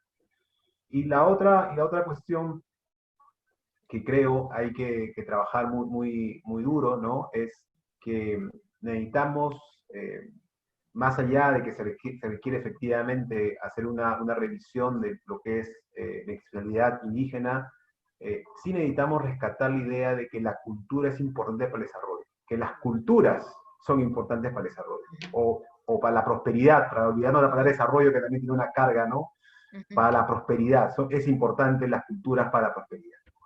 Y que no puede, digamos, hay un momento duro que está pasando el sector, creo que hay que ayudar a que no desaparezca, sino que cambie, ¿no? Se transforme y asuma un liderazgo que es el que toca en un país como el nuestro. Y muchas gracias a todos por dar la oportunidad y a LUM por esta iniciativa tan buena. Abrazo para todos, todas. Muchas gracias, Iván, por tu participación. Buena clase. Ahora continuamos con esta tercera ronda de cierre y quisiera cederle la palabra a Ruth para que pueda hacer unas palabras finales. Ruth, hemos recibido una serie también de preguntas por parte de los participantes y hay varias preguntas alrededor de qué sería necesario o qué debe cambiar para poder realmente avanzar hacia un Estado intercultural. Por favor. Hola, ¿me escuchan? Perfecto. Muy bien. Bien, lo que pasa, lo que se tiene que hacer ahora, ver el cambio, yo pueda atreverme, constitucional, que se tiene que ver, agregar a los pueblos indígenas. Muchas veces nosotros como pueblos indígenas tenemos iniciativas, control territoriales. Si bien nos dice la ley de comunidades, tenemos el derecho de desarrollar política económicamente, acorde a la cultura, acorde a la realidad que tenemos. Entonces, si el Estado o la ley nos reconoce así, y yo quiero ponerme a esta idea, si los centros poblados, hablemos de eso, le llega fondos, administra fondos de tesoro público, entonces, ¿por qué los pueblos indígenas no pueden darle oportunidad a hacer su desarrollo propio, lo que se quiere, ¿no? Entonces, en las comunidades. Entonces, sí, yo entiendo también, y van a decir, sí, pues los pueblos indígenas va a ser malversación de fondos, pero y la corrupción que ahora enquistada en el sistema estatal, ¿no? Discúlpame que lo ponga en la mesa, ¿no? Que lo ponga en la mesa es lo que nosotros pensamos muchas veces como pueblos indígenas. El Estado, el gobierno en el sistema nunca lo ha considerado a los pueblos indígenas para que pueda desarrollarse acorde a la que nos dice la ley de creación de comunidades. Tenemos el derecho de desarrollarnos acorde a nuestras realidades. Pero nunca nos ha dado económicamente para poder desarrollarnos. Pero sin embargo, a los centros poblados, sí, que ni siquiera tiene resultado en los centros poblados, por ejemplo, ¿no? Eso lo cierro este paréntesis, y lo que se debería hacer en los gobiernos locales, generar oportunidades, vuelvo a decir, si que no se tiene todavía esta ley que estoy poniendo en mesa, ¿no? Con pertinencia, se tiene que generar con pertinencia, y debería también cambiar en el sistema de inversiones que en los gobiernos locales, que tiene que, en antes yo decía que se tiene que garantizar la seguridad alimentaria, entendiéndose que proyectos productivos, ¿no? En las comunidades, y lo decía Iván en antes, disculpe con esta confianza, Iván La Negra decía que el medio ambiente, nosotros como pueblos indígenas hemos venido conviviendo en nuestras comunidades, en nuestros territorios, con la naturaleza. El territorio es nuestra casa. Por eso muchas veces no lo entienden que nosotros defendemos un área territorial donde nosotros pedimos como territorio, donde está vinculado nuestra cultura, nuestra casa, nuestra espiritualidad, todo eso. Entonces, eso está integrado en esta parte. Y muchas veces hemos estado como pueblos indígenas, bien y mal, que hemos estado protegiendo el medio ambiente, pero muchas veces también nos ha obligado la economía occidental, sobre caso, dinero, ¿no? Para poder comprar nuestras necesidades. Por esas razones muchas veces se meten en otra actividad, por ejemplo, cacao, café, ¿no? ¿Quién promueve eso? Justamente que hay proyectos que se promueve a través de otros sectoriales que no nos da oportunidad, que antes lo dije, que no se ha configurado la inversión, el desarrollo para las comunidades indígenas. Muchas veces no se le ha preguntado, se le impusieron. Y es eso, por esas razones que nosotros, como pueblos indígenas, queremos tener desarrollo acorde a la realidad que tenemos nosotros. Pero nunca no nos han dado oportunidad para poder desenvolvernos para nuestra calidad de vida. Entonces, en esta parte se tiene que implementar la salud, por ejemplo, no vuelvo a decir que mis comunidades no están implementadas según lo que nosotros conocemos, es la realidad que vivimos, ¿no? Esperamos que los gobiernos locales, nacionales, que se tienen que entender a atender a nuestras comunidades indígenas. Muchas gracias. Muchísimas gracias, Ruth.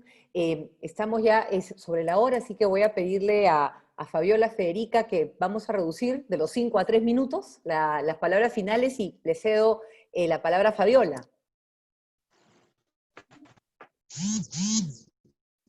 A ver, sí, bueno, dentro de las inquietudes que se nos ha transmitido, ¿no? El tema de justamente el tema de la pobreza, eso que comentó, la categorización de pueblos indígenas como población pobre es muy significativo de cómo funcionan las políticas públicas, ¿no? Con qué criterios. Y yo quería poner un poco el énfasis cruzando algunas interrogantes y temáticas que han salido y que nos han hecho llegar también, ¿no?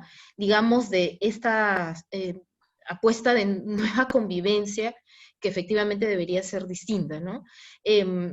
Y algo que mencionó Ruth a propósito de su propio comentario sobre el tema de la corrupción, ¿no? La pregunta ahí es efectivamente si estamos preparados, ¿no? Tanto los liderazgos indígenas como los liderazgos estatales, ¿no? Se ha mencionado el rol de los gobiernos locales, efectivamente hay una responsabilidad directa de los gobiernos locales también en administrar los recursos, ¿no? Y poder coordinar, ¿no? Coordinar con organizaciones indígenas, pero para eso se necesita esos liderazgos, y esos liderazgos no solamente a nivel de gobiernos locales, sino a nivel de las instituciones, los ministerios, ¿no? Entonces la pregunta es si efectivamente hay una preparación, estamos preparados, ¿no es cierto? También la propia población, la propia ciudadanía para hacer seguimiento justamente a estos procesos, ¿no? O sea, qué tan atentos estamos, qué tan vigilantes estamos más allá de que efectivamente participamos o no participamos, ¿no? Estamos también como en una fase comunitaria de la pandemia, entonces necesitamos esos liderazgos, ¿no? Necesitamos fortalecerlos y necesitamos precisamente para poder sacar adelante lo que se nos viene, ¿no? Que es esta crisis que se nos viene, que como bien lo ha dicho Ruth, ¿no? Necesita poner atención a proyectos productivos, a proyectos de desarrollo o de mejora de bienestar económico, ¿no? Para los pueblos indígenas, pero no solo para los pueblos indígenas, en realidad esto aplica para todo el país, ¿no?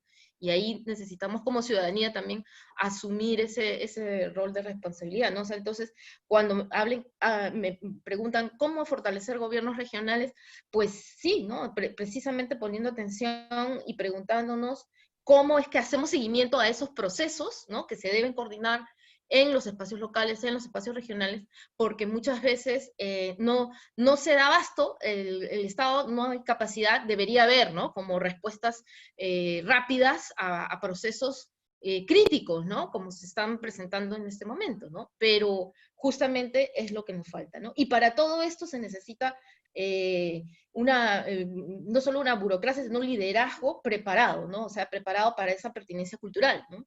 Y ahí justamente los problemas que se están generando, bueno, no hemos entrado en detalle, pero lo que está originando el pago de los bonos, ¿no? Las denuncias que han habido de que en algunos casos no se está dando, digamos, el importe que se ha previsto, y además las condiciones en que se están dando, ¿no? Son precarias. Esa precariedad, ¿no? Es la que se debe justamente poner atención, porque genera ese aprovechamiento y esa corrupción, ¿no? En los espacios locales. Entonces, esa forma, digamos, caótica que se está presentando, tiene que ver con todas las formas caóticas en realidad, ¿no? De la falta de liderazgo, de compromiso, que también mencionaba Frederica y también lo mencionaba Ruth, ¿no?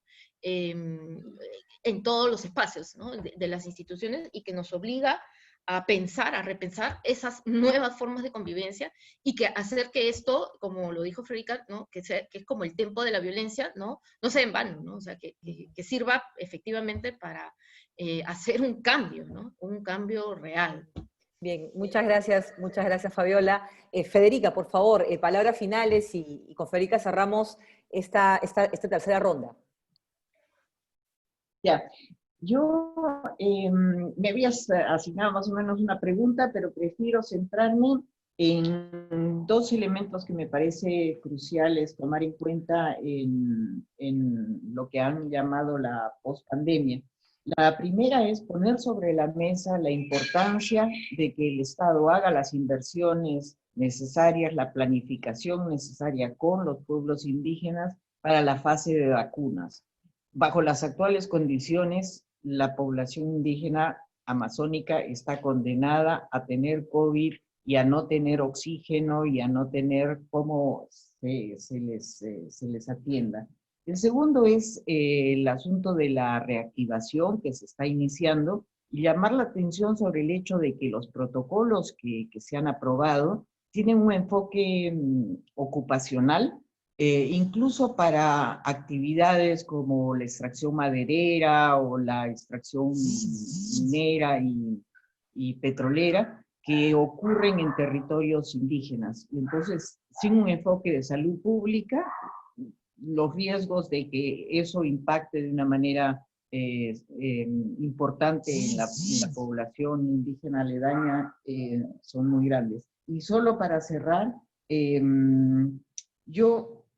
se ha hecho referencia al asunto de los bonos. Yo creo que es dramática la constatación de que en algunos sitios los pueblos que han decidido mantener la cuarentena, de mantener el cerco, el cierre de sus territorios, se hayan visto obligados a salir, no solo para comprar víveres, porque hasta fósforos están faltando en los territorios, sino para comprar medicamentos que el Estado no les garantiza. Eso me parece inaceptable. Es gravísimo. Gracias. Muchas gracias, Federica. Bueno, estos diálogos por la nueva convivencia tienen por objetivo, ¿no?, abrir un espacio ante la opinión pública para abordar temas que son pues claves para la agenda post-COVID, ¿no? Y es evidente que los pueblos indígenas amazónicos van a requerir una atención permanente, tanto por la gravedad, ¿no?, de la situación sanitaria, como por los impactos que vamos a ver en comunidades, en la Amazonía urbana, en la Amazonía rural, claramente. Estos diálogos también, y es el espíritu de la publicación por una nueva convivencia, tienen una aproximación propositiva, ¿no? Lo que se busca es mejorar la efectividad de las políticas públicas, fortalecer la acción estatal, sobre todo en zonas donde se encuentran grupos que enfrentan vulnerabilidades, ¿no? Y en ese sentido quisiera en este momento invitar a Ángela Acevedo, viceministra de Interculturalidad, quien participa en este diálogo por invitación del Lugar de la Memoria, a tomar la palabra y dirigir unas palabras finales. Gracias, Ángela, por acompañarnos esta noche. Gracias, Norma. Y gracias a las panelistas por sus comentarios y sus reflexiones. Yo voy a ser muy breve porque entiendo que estamos con el tiempo justo y también es bastante tarde para todos. Lo primero es agradecer al Lugar de la Memoria por la invitación y por permitir que también desde el sector cultura, que está involucrado en muchos casos directamente con lo que se ha mencionado, pueda estar en esta discusión, porque entendemos que en unos diálogos para la nueva convivencia es también importante hacer un diálogo entre todos los actores involucrados, y el sector estatal es clave también para esta situación. Voy a centrarme en 3 comentarios que he escuchado y que me gustaría, obviamente no hay tiempo para discutir más, pero sí para remarcarlos, ¿no? El primero está relacionado con la deuda histórica en las zonas amazónicas, que los han abordado los diferentes panelistas, ¿no? La epidemia llega a nuestro país, en donde teníamos en una situación principalmente con servicios públicos de baja calidad en zonas predominantemente rurales y en especial la Amazonía, ¿no? Y eso no podemos no decirlo. Y eso es parte del gran reto que se ha tenido y que se tiene y que no es superado, ¿no? Con postas médicas no completamente abastecidas, sin personal médico, sin una distribución de recursos equitativa, ¿no? Y eso hace que sea muy difícil, es un reto inmenso porque tienes que en 3 meses tratar de cubrir un vacío que es un vacío histórico, ¿no? Y no voy a entrar al tema de educación, que hemos visto situaciones similares. Pero además me parece importante incorporar en esta discusión también el tema de la pertinencia y la cobertura, ¿no? Se ha señalado que el servicio público tiene que ser con pertinencia cultural. Obviamente nosotros no podemos estar en desacuerdo de eso y compartimos esta situación, esta idea y esta propuesta, pero también tenemos que ser claros que uno de los principales retos que tenemos como Estado republicano es la cobertura, ¿no? De nada tendríamos servicios públicos con el enfoque intercultural el mejor si es que no llegamos a todas las zonas con calidad. Y eso es lo que tenemos que trabajar, ¿no? Y que la epidemia abra este camino para trabajarlo, para reforzarlo y para atacarlo. El segundo punto, creo que lo han mencionado todos, está relacionado de diferente manera, ¿no? Con el enfoque territorial, con la articulación, con la descentralización. O, digamos, para implementar políticas en favor de los pueblos indígenas, las políticas tienen que ser coordinadas y articuladas, no solo a nivel del gobierno nacional, sino también con los gobiernos regionales. Y ese es el reto fundamental, con los gobiernos regionales y los gobiernos locales, como bien lo decía Ruth, ¿no? Y ese es un reto fundamental del Estado, ¿no?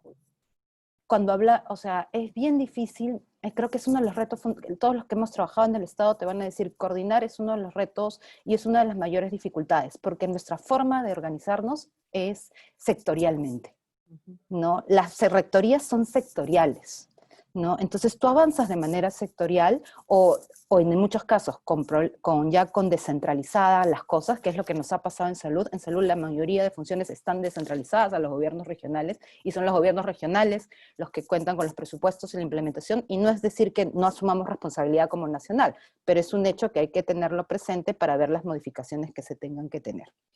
Pero lo segundo también es una evaluación al proceso de descentralización.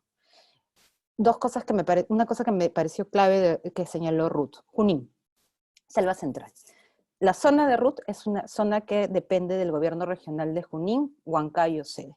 Pero no se trabaja, o sea, si planteamos un enfoque territorial, esa zona está más articulada con Pasco, con lo que es Ucayali y con Cusco, ¿no? Entonces, ingresar, es más, yo he estado el fin de semana en Junín para una reunión con el gobernador regional, y claro, su mirada no es una mirada amazónica, porque mira para el otro lado, ¿no? Y es parte de esta reestructuración y una nueva mirada que también tenemos que tener al proceso de descentralización y al mismo tema del enfoque territorial. Y esto lo engancho con el rol del Ministerio de Cultura, ¿no? El rol del Ministerio de Cultura es el rol del ente rector en políticas para pueblos indígenas. Y si bien a 10 años nosotros consideramos que han habido avances importantes, y principalmente en los temas que están directamente relacionados con nuestra función, ¿no? Lenguas indígenas, pueblos en aislamiento, consulta previa, con discusiones y seguramente con puntos que se critican, pero se ha avanzado y se llegó a poner un piso mínimo. La discusión que viene ahora es qué haces con las cosas que tienen que ver con la articulación y lo multisectorial y lo intergubernamental, ¿no? Porque la discusión no es, y ahí es un tema a debatir, no es la creación quizás a las organizaciones que debatíamos, ¿no? Es la discusión de un ministerio para pueblos indígenas. Pero vamos a tener el mismo problema, porque vamos a seguir teniendo una mirada sectorial, en donde educación va a brindar servicios de educación para pueblos indígenas, en salud lo mismo, y es el mismo error de articulación que hay que ver bien cómo se debate, y a 10 años del Ministerio de Cultura es necesario discutirlos y ver cómo sería una nueva propuesta, en donde podamos tener esa mirada desde los servicios públicos, que es algo que creemos que es donde es lo más, es donde menos se ha avanzado con este enfoque intercultural. Y en eso se engancha la Política Nacional de Pueblos Indígenas. No tenemos una Política Nacional de Pueblos Indígenas. Efectivamente, el año pasado, desde AIDESEP se entregó una propuesta al presidente de la República, se ha venido discutiendo y avanzando en el marco de la Política Nacional de Pueblos Indígenas, y lamentablemente inició el tema del coronavirus, y esto ha hecho que tengamos que ahora replantear y ver cuál es su nuevo cronograma. Pero la política debería estar enganchada a esta discusión de una institucionalidad estatal para abordar los derechos de los pueblos indígenas. No discutimos la institucionalidad que tienen las organizaciones indígenas, sino cómo lo abordas desde el Estado y cómo lo abordas de diferentes niveles de gobierno, que eso es el principal reto. Para cerrar, consideramos que es clave, como decíamos, estos espacios ayudan a discutir, a ver por dónde van los caminos. Creemos que hay que tomar también esta epidemia como una oportunidad de tener un nuevo relacionamiento, identificar y ser sinceros en esas cosas que no hemos avanzado como república, ¿no? Que no hemos podido abordar y que no se ha visto de manera integral, y en donde todos los actores jugamos un rol, las organizaciones, la academia, el Estado, para construir políticas que en verdad estábamos en esta discusión del Bicentenario, y cada vez que hablábamos del Bicentenario era, bueno, pero no lleguemos al Bicentenario con estas brechas y desigualdades históricas, ¿no? Que se han hecho más evidentes en esta epidemia, ¿no? Y en ese sentido creemos importante tener estos espacios de discusión y ver cuáles son las propuestas necesarias para construir una sociedad más justa y más democrática. Muchas gracias. Gracias, Ángela, por tu participación, por estas palabras finales. Nos hemos sobrepasado el tiempo. Quiero agradecer a las 175 personas que se conectaron a este diálogo en el momento, digamos, más alto de audiencia, a las personas que nos han enviado preguntas, estoy también chequeando la participación en el Facebook, ¿no? Con aportes muy valiosos, y yo creo que justamente ese es el objetivo, ¿no? Era colocar el debate sobre la mesa, digamos, simbólicamente, a 100 días del estado de emergencia, abordar la problemática de los pueblos indígenas, que claramente es uno de los grandes pendientes que tienen las políticas públicas en el Perú en general, ¿no? Y sobre todo aquellas orientadas a la inclusión social, ¿no? Destacar, yo creo que algo que ya es transversal a las diferentes intervenciones, ¿no?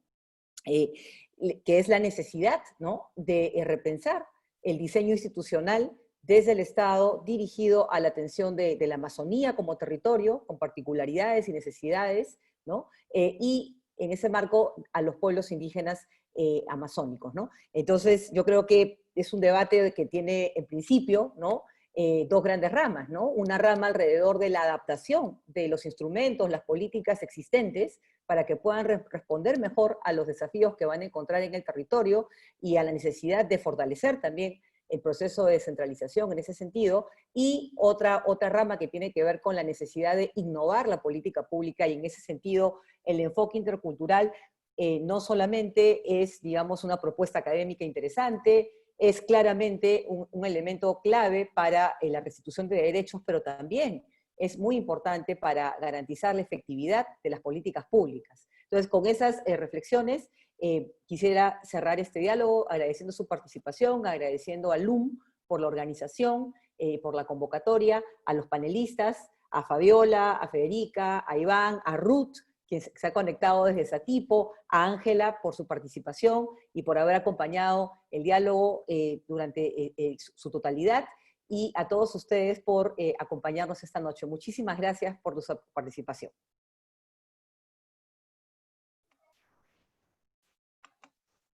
Muchas gracias a todos. Gracias.